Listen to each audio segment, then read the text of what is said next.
Donc, on commence avec l'amour de soi.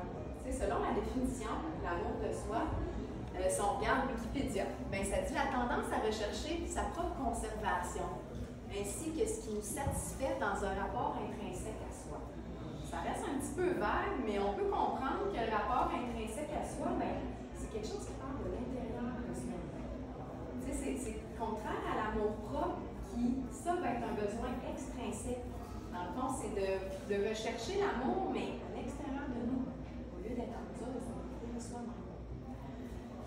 Si on veut préciser un peu plus l'amour de soi, on a été chercher une citation dans le dernier livre de Colette Portelance. Vous avez l'information de Colette dans vos papiers, donc je ne m'attarderai pas plus sur c'est qui Colette, mais on trouvait vraiment intéressant sa définition à elle de l'amour de soi, qui est vraiment de, tu sais, s'aimer, ben, c'est apprendre à se connaître, apprendre à s'accepter, apprendre aussi à s'accepter, se respecter et se donner assez d'importance pour se faire respecter aussi, et s'occuper de ses besoins. Donc, de manière à récupérer enfin le pouvoir qu'on a laissé à l'extérieur de notre vie. Dans le fond, c'est la responsabilité de chacun, l'amour de soi. Mais souvent, on va chercher l'amour dans le regard des autres. C'est plus ça vient de l'extérieur, mais non. En nous, c'est ça.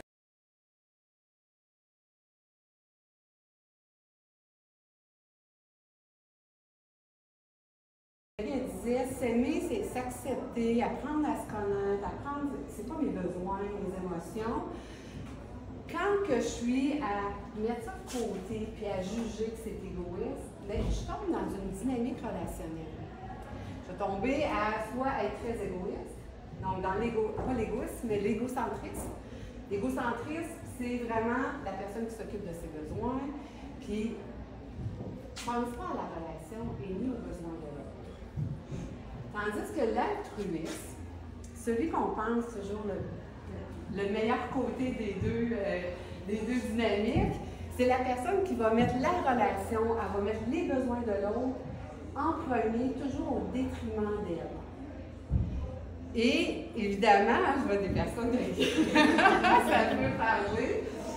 Je peux très bien comprendre, j'ai déjà été là. Donc, il y a une différence. Puis, ce que les gens, des fois, restent surpris, c'est quand on dit que tu sois dans l'égoïsme, dans l'égocentrisme, ou que tu sois dans l'altruisme, en arrière de ça, c'est l'égoïsme malsain. Parce que les deux fonctionnent de cette façon-là pour répondre à leurs besoins. Donc, c'est vraiment une approche qui est beaucoup plus malsaine.